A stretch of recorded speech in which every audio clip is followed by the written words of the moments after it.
Greetings. This is Paul the Poke from PaulthePoke.com.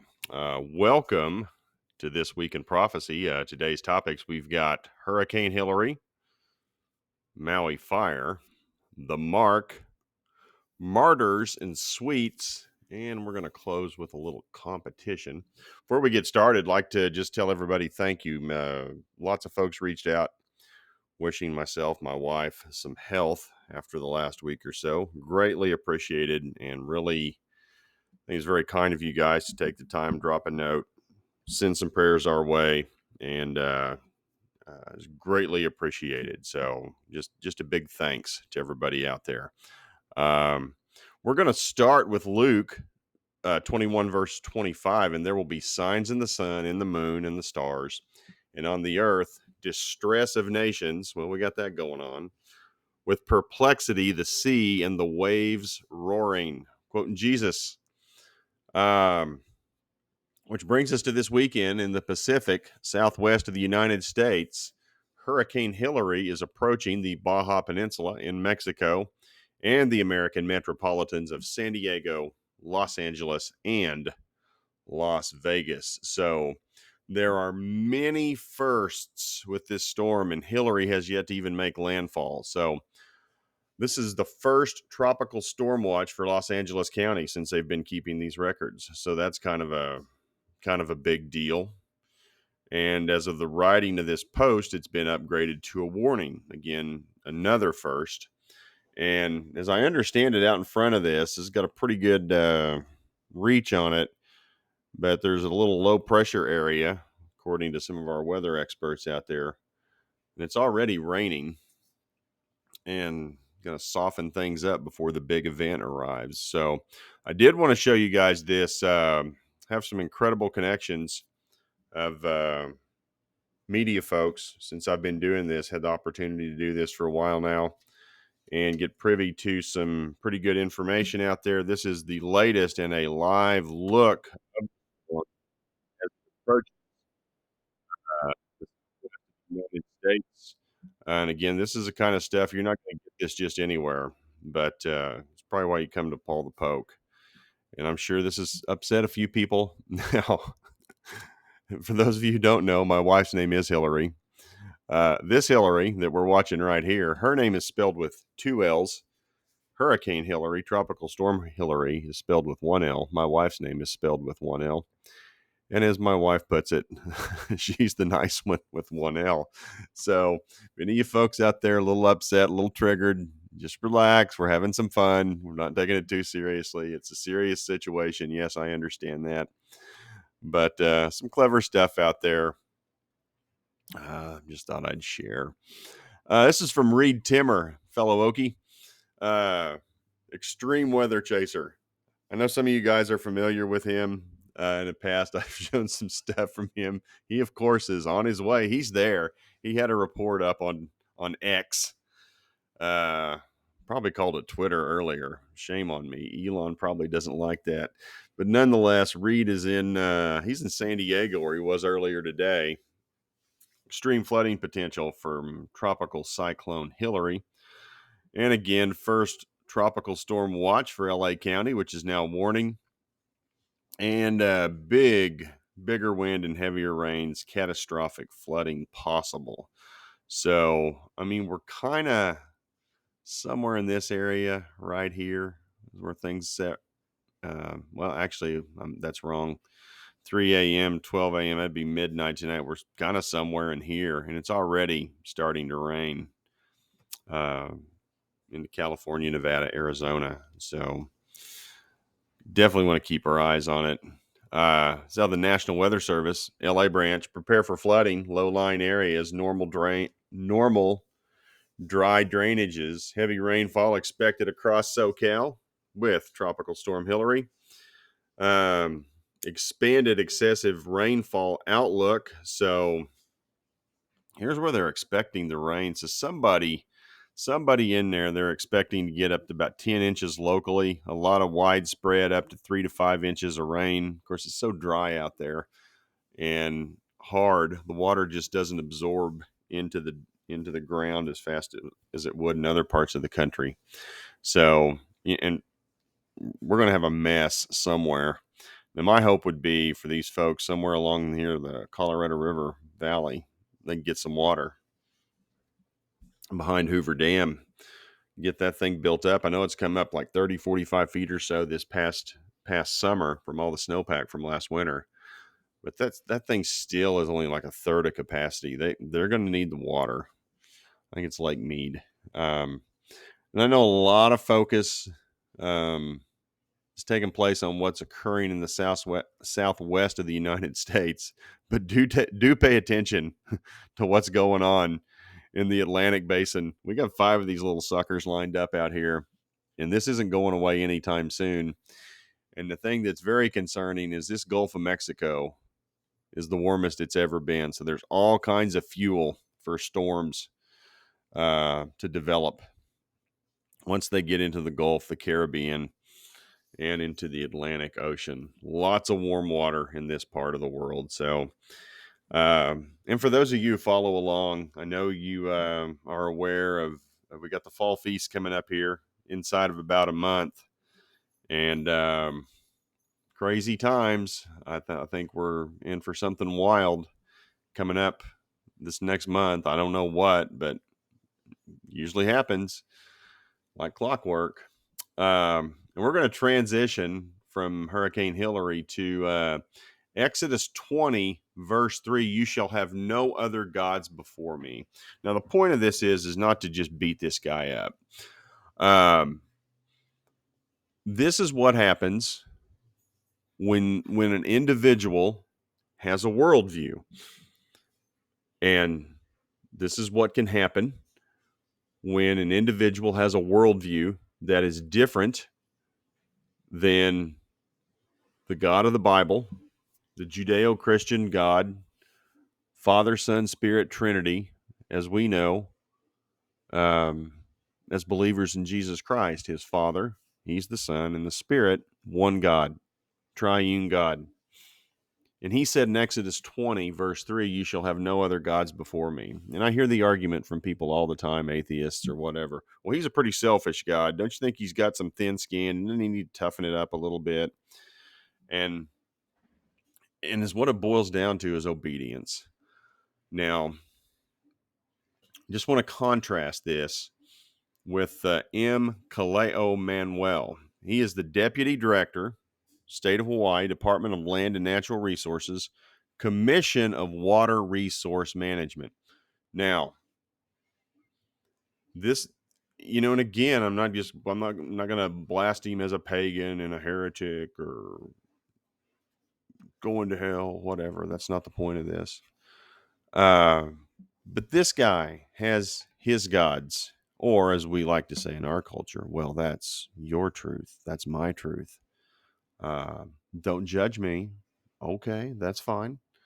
But this is what happens when you follow your belief system and you take it seriously and you act on it. And we got a good example of that among many things out there with this fire in Maui. But we're going to focus on one man who controls some water, who has his set of beliefs and his God, and he acted upon it. And let's see what happens. Manuel is an Olapa and Ho'opa'a in Halua'u Pua Ali'i Ilima. I have no idea what that means, but that's what he believes. He's completing his traditional Uniki rites with the Kumu Hula Victoria Holt Takamine in 2017. This is not the God of the Bible. Okay. It's not. And just so you know, I'm not making any of this stuff up. I went straight to the source. Here it is. This is this is a website, hawaii.gov, and here's the deputy director, and here's his page. This is what he puts up. He's born and raised in Hawaii, resides in Oahu. Obviously, we've covered his title and what his beliefs are. He also holds a BA in Hawaiian Studies, a master's degree in urban and regional planning, and a graduate certificate in historic preservation, all from the University of Hawaii in Manoa. The phrase that I find very interesting, starting right here with evolving. He's evolving. He's evolving from a land use focus, which is how he was trained, probably with his professional planning and public service career. He is evolving from a land use focus over the past 10 years. This has been a progress now. And he's focused on bringing planning and indigenous knowledge to the fields of water advocacy and management in Hawaii. Kaleo is one of 200 inaugural Obama leaders representing the Asia Pacific region with the Obama Foundation. Now, he thought that was important enough to put that on his website. And if he thinks that's important, then we should too. So, just showing everybody what this guy thinks, where he's coming from. And again, I have links provided this. If you want to read this a little more closely, go down here to this link and click on it. And this guy initially denied water, the use of water to fight the fires in Maui. He said no. And in some of his videos, which I got a copy of that as well, he says water is an earthly manifestation of God, and then named the gods. I didn't know what they were, so I didn't write them down. But he's acting on his belief system. He's doing it. And, my pushback would be, what would happen as we, as believing Christians, Bible believing Christians, if we would act with the same conviction to something as simple as, the golden rule, or be kind to one another, whatever the instruction is. But if we just operated on that with true, obviously we believe it. It's one thing to believe it. It's another thing to go do it. Well, this guy did it. And here's the link to the website that I referenced right up here. He believed it. And here's the video. I'll get this thing rolling right here, so you can listen to what he said, and they won't be able to listen to it right now. This is from Jeremy Kaufman. I think he's a CEO of something. He owns something. I'm not sure, but you can click on this as well. The official who refused to lease water in Maui, contributing up to 106 deaths. And that number continues to grow. I want to say there's still over 1,000 people missing. A Hawaiian studies major, Kaleo, prefers a traditional holistic, and he talks about this in this video that you're watching him talk right now. A one water approach where water is revered and not used. It's because it has deity properties as he sees it. And he believes that water requires true conversations about equity and fairness and management. And we need to have some real discussions and conversations about this. And you listen to this, you're going to think, "Oh my gosh, well, what am I doing?" But he believes it, and he acted on it. And so now we had a big fire. Uh, Hawaiian Governor Mark Green has encouraged open discussion and investigation into the issues revolving around water use, from emergency management situations to agriculture. And so here's a link provided as well. This is from Honolulu Civil Beat. Wanted to try to get some resources where we can actually see what people are saying locally in Hawaii. And this is written by a guy on the ground on an island, state of Hawaii. State water official delayed the release of water that landowners wanted to help protect their property from fires. Water standoff played out over much of the day, and the water didn't come until too late. So this guy withheld water for quite a while. Of course, now he's not available for comment. People have tried to reach out to him. We've all seen the devastation. Crazy.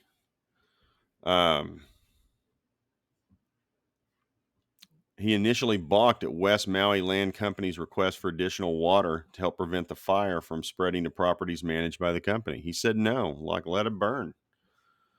A According to sources, Manuel wanted West Maui land to get permission from a Tero or Kaleo farm located downstream. So it's like, no, you go talk to the people downstream.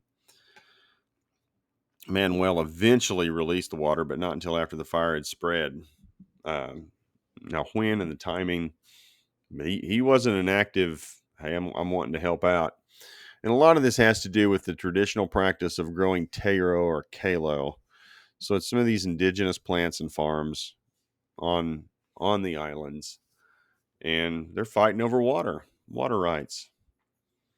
Governor said conflicts over water are being reshaped in an age of climate change and wildfires. Well, this has nothing to do with climate change. This has to do with one person saying, no, you may not have water while there was a fire. Don't blame this on the climate. Don't do it. Yeah, I understand it was crazy, windy, dry.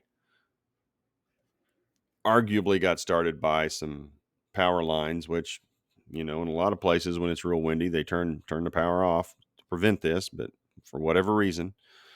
But they're going to have a little discussion in Hawaii over this.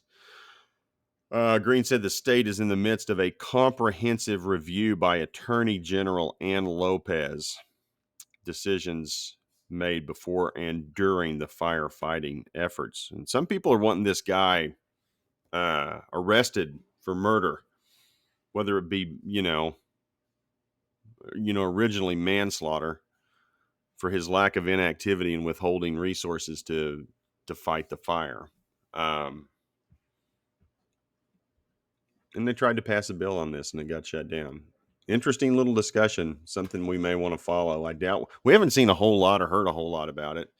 I don't know that we're going to hear anything discussions following this later. So, and with that, we'll switch to Revelation 13, verse 16. Also, it causes all, both small and great, both rich and poor, both free and slave, to be marked on the right hand or the forehead. So here we are. We're talking the mark of the beast here. And let's just be clear, provide some context. This is during the second half of the 7-year tribulation. Antichrist is on the scene and in charge. And you think about what we have currently. Currently, we have no third temple. Okay. So the Antichrist is not around. We've not seen the two witnesses. They've not had their 3.5-year ministry, let alone been killed by the Antichrist. Now, it's the position of this website and ministry. The tribulation has yet to even begin. But some of these things that we read about in the book of Revelation, they're here. Here's another example. We got lots of things we can do when we talk about this one right here.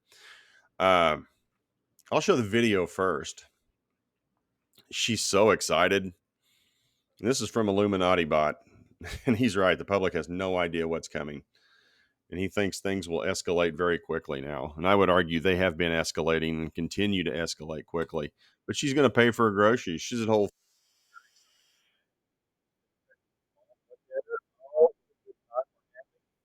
And it worked. Look at that. Isn't that special? Coolest thing she's ever seen. Oh, let's watch it again.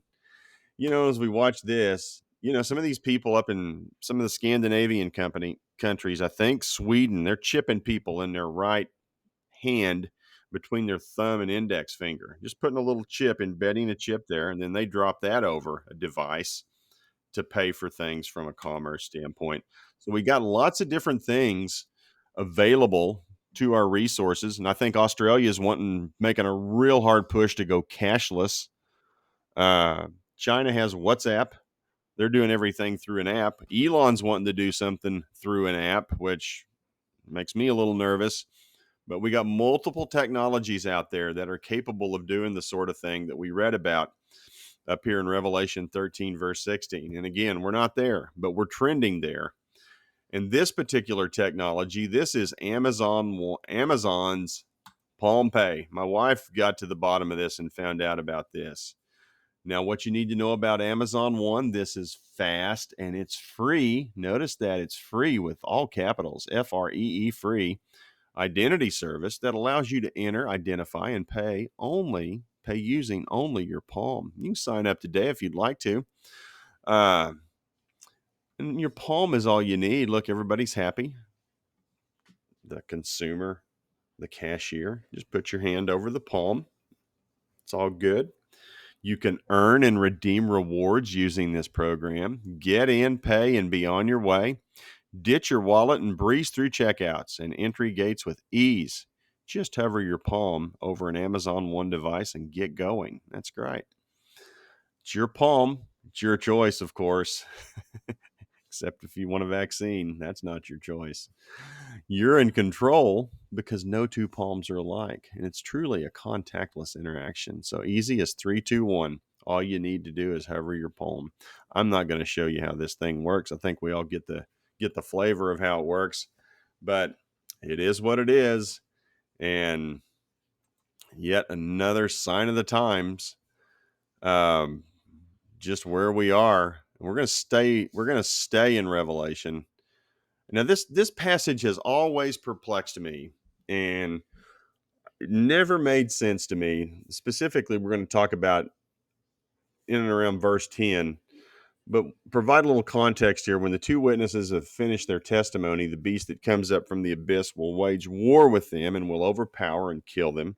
Their bodies will lie in the street of the great city, figuratively called Sodom and Egypt, where the Lord was also crucified. So we're talking Jerusalem. For 3.5 days, all the peoples and tribes and tongues and nations will view their bodies. This is the two witnesses, will not permit them to be laid in a tomb. And now listen to this. This is where I'm like, what's going on here? And those who dwell on the earth will gloat over them. And look at the words, and will celebrate and send one another gifts, because the two prophets had tormented them. So again, this is the halfway point of the 7-year tribulation. The two witnesses have completed their 3.5-year ministry. And I never understood. I mean, I believe that, hey, people are going to send each other gifts, but it's like, holy cow, are you that fired up about what two people had to say that you were so excited? Oh, let's send each other gifts. Well, I've seen bits and pieces of this, but I thought these folks at the Ask Project, this is perfect. And it asks, it's a Palestinian tradition to pass out sweets, candies, after an operation when a martyr goes to paradise. So in the West, we would call this a terror attack. But at any rate, it's a cause for celebration when a terrorist attack is carried out. And so this guy goes around asking, why do Palestinians give out sweets? Kind of a man on the street thing. And he goes to different places. He chooses men, women. This is in Nablus, in different, it's because the Jews did this, the Jews did that. And he tries to get past that. But there's a whole bunch, there's like 10 or 11 minutes. This is really interesting stuff. This guy's like, and this is in Ramallah. So it's north. He's like, nope, I'm not answering. Shut it off. He's not going to talk about it. Move forward. She talks about tradition and celebration as to why. Well, this is traditions. This is in Bethlehem. This lady's in Bethlehem. It's a joyful reason, that there's somebody's become a martyr and killed some Jews. It's a joyful occasion, he says. He's this guy's thought about it. This is Mohammed from Masera. This guy said no. Let's get to this guy. He thought it was a criminal act. I don't know what his belief system was, but he says whoever carries this out, this is criminal, whether you carry it out against a Palestinian or a Jew. There's just no place for it. He's not going to stop anybody, but he's not going to condone it. This young man thinks it's a military operation, but they all dodge the question. Why do you give out sweets? Why do you give out sweets? And last night, it's a celebration. I mean, so it's literally kind of taking the words right off the page of the Bible. And those who dwell on earth will gloat over them. And there was plenty of gloating. They were more than happy to gloat about some some Israelis dying. And they don't separate out Israelis. They see all Israelis as combatants because they are on their land of Palestine, as some of these Palestinians see it. So they celebrate and give each other gifts. And you can imagine, I mean, we'll jump here. I'm using the King James version for this. I use all kinds of different versions. Main things, know the Greek as best as you can. Know the original Hebrew, Aramaic. That's the language these things were translated from. Trust that more than you trust some translator. And I know I've heard it. Everybody thinks their version is the divinely inspired. I got it. I've heard it. But do your own homework. Do some cultural studies. Try to understand where these people were. You know, anywhere from 2,000 to 4,000 years ago when this stuff was being written. It's a Middle Eastern society, agrarian society. Not we are 2,000 years later, and we have no idea what a lot of these things. Some of these discussions about some of these idiomatic language concepts with farming and different things, but I digress. But you think about this: if they've watched they being the populace in and around Jerusalem, if anybody wants to harm these two guys, we can set something on fire. Have the ability to take out their enemies with fire. Anybody tries to kill them, they'll be killed in that manner. Okay, you want to shoot them, you'll be shot. You want to try to stab them, you'll be stabbed. They have the power to shut heaven, so no rain falls in the days of their prophecy. Just imagine 3.5 years of drought. And I'm sure that's going to happen in various parts of the world. So that'd be 3.5, maybe 4 years of an economic cycle where food is not growing. So food will become increasingly scarce during this time, you know, across the initial 3.5 years. Strike the earth with all plagues as often as they desire. So you think COVID's a big deal. These boys got all kinds of stuff at their disposal and clearly use it. Use it to the point that, hey, those who dwell on the earth will rejoice over them, make merry, and send gifts to one another, because these two prophets tormented those who dwell on the earth. And it's the totality of the earth. So the whole earth sees it. So, I mean, and we can do that today with our communication, streaming, cameras, cell phones, media. I mean, it will not be a problem. I mean, there are cameras on the Western Wall, for crying out loud. You can see what's going on there right now.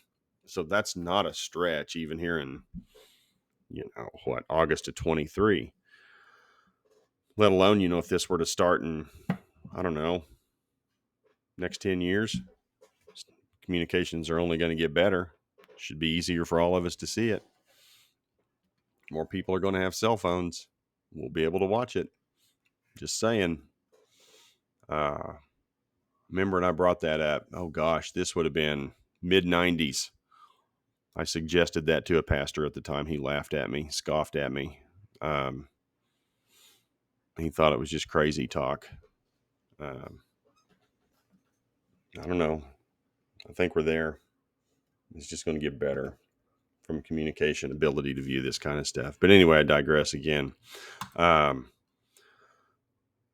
But there it is. I mean, you have an example of a group of people in the Palestinians who give us a picture or a peek into this kind of thinking, and how you look at scripture in Revelation 11. And again, are we there? No.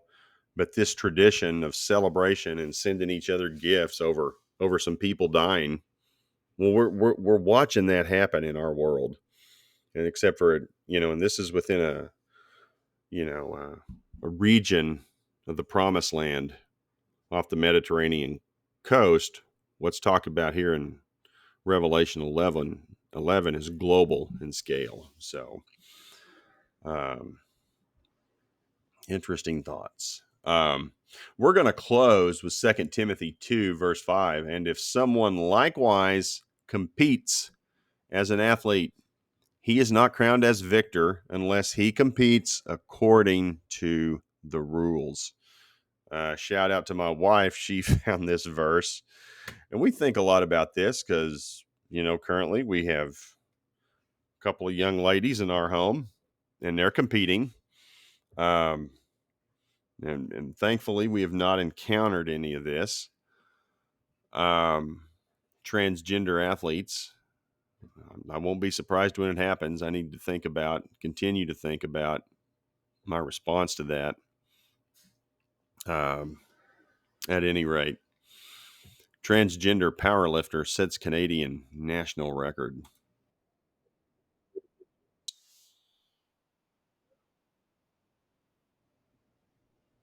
Um, here's the winning lift. This is Ann Andrus attempting to lift 556 pounds. It's a Canadian record for the women. Um, there we go. If you turn this on, it's complete with sound effects. Get it on X. So there you have it. By the way, this is not going over well in Canada because you have, and the left is perplexed by this because you have Muslims and Christians getting together, speaking out against Prime Minister Trudeau's uh, LGBTQ plus 123, or I think it's maybe 1 2. Not sure. My apologies. Policies toward the population. He's very left leaning and supportive of the LGBTQ community. And they don't understand it. Why are Christians and Muslims getting together to protest this? They don't get it. It's like, quit messing with our kids. It's pretty straightforward. But at any rate, that's what I got for this week. If you enjoyed this, please feel free to share it with others at PaulthePoke.com. For those of you who have not signed up, type in your email address here, hit subscribe. You'll receive a notification every time we put something out. My guess is over the next month to 6 weeks, things will intensify as they usually do in and around the fall feasts and the spring feasts for that matter. So this will be categorized under culture, plenty of cultural things here. Gaza Strip, prophecy, trend update, and then here are all your key SEO words for different things. So appreciate you guys following along. And again, thanks for all the well wishes and prayers. Greatly thankful for that. So y'all take care. Stay cool. Now, if you're in the Southwest, be careful with all the water. If you're in the rest of the country, it's pretty hot out here. So take care. Have a good one. Later.